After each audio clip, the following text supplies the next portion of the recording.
दोस्तों, पूरे भारत में 12 ज्योतिर्लिंग हैं, जिसके विषय में मान्यता है कि इनकी उत्पत्ति स्वयं ही हुई है। इनके अलावा देश के विभिन्न भागों में लोगों ने मंदिर बनाकर शिवलिंग को स्थापित किया है और उनकी पूजा अर्चना करते हैं। और दोस्तों, आज की इस वीडियो में हम जानेंगे क्यों होती है शिवलिंग की पूजा। दोस्तों, वीडियो शुरू करने से पहले हम आपको यह बता दें कि अगर आप हमारे चैनल पर नए आए हैं तो कृपया हमारे चैनल को सब्सक्राइब जरूर कर लें। तो चलिए दोस्तों, जानते हैं कि क्यों होती है शिवलिंग की पूजा। भारतीय सभ्यताओं के प्राचीन लेखकों एवं स्रोतों से भी ज्ञात होता है कि आदि काल से ही मनुष्य शिव के लिंग की पूजा करते आ रहे हैं। लेकिन क्या आपको पता है सभी देवों में महादेव के लिंग की पूजा क्यों होती है? इस संदर्भ में अलग अलग मान्यताएं और कथाएं हैं। दोस्तों, एक बार शिव को अपना होश नहीं रहा और वे निर्वस्त्र होकर जगह जगह भटकने लगे। इससे ऋषियों ने उन्हें श्राप दिया कि उनका लिंग कट कर गिर जाएगा। इसके बाद शिव का लिंग कट कर पाताल में चला गया। उससे निकलने वाली ज्योति से संसार में तबाही मचने लगी। इसके बाद सभी देवतागण देवी पार्वती के पास पहुँचे और उनसे इस समस्या का समाधान करने की प्रार्थना करने लगे। इसके बाद देवी पार्वती ने शिवलिंग को धारण कर लिया और दोस्तों, देवी पार्वती ने संसार को प्रलय से बचा लिया।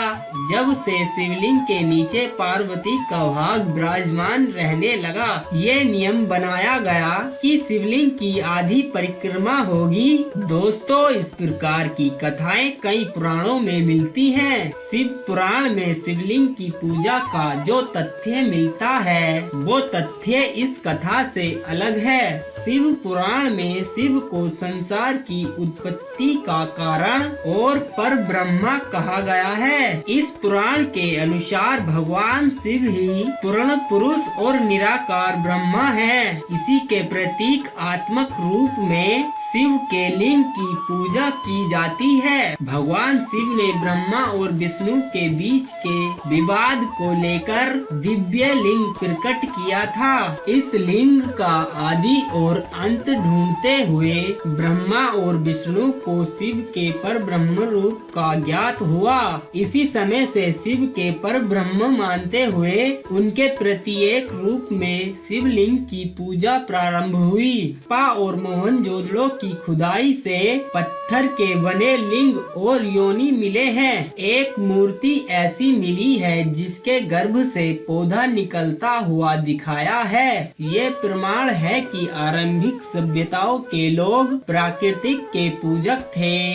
वो मानते थे कि संसार की उत्पत्ति लिंग और योनि से हुई है। तभी से लिंग पूजा की परंपरा चलने लगी। सभ्यता के आरंभ में लोगों का जीवन पशुओं और प्राकृतिक पर निर्भर था। इसीलिए वो पशुओं के संरक्षक देवताओं के रूप में पशुपति की पूजा करते थे। सैंधर्म सभ्यता से प्राप्त एक सील पर 3 मुंह वाले पुरुष को दिखाया गया है, जिसके आसपास कई पशु हैं। इसे भगवान शिव का पशुपति रूप माना जाता है। प्रथम देवता होने के कारण ही इन्हें ही सृष्टि का रचयिता मान लिया गया और लिंग रूप में इनकी पूजा शुरू हो गई। तो दोस्तों, इन्हीं कारणों की वजह से शिवलिंग की पूजा होती है। इस विषय पर आपकी क्या मान्यता है, आप कमेंट करके हमें बता सकते हैं।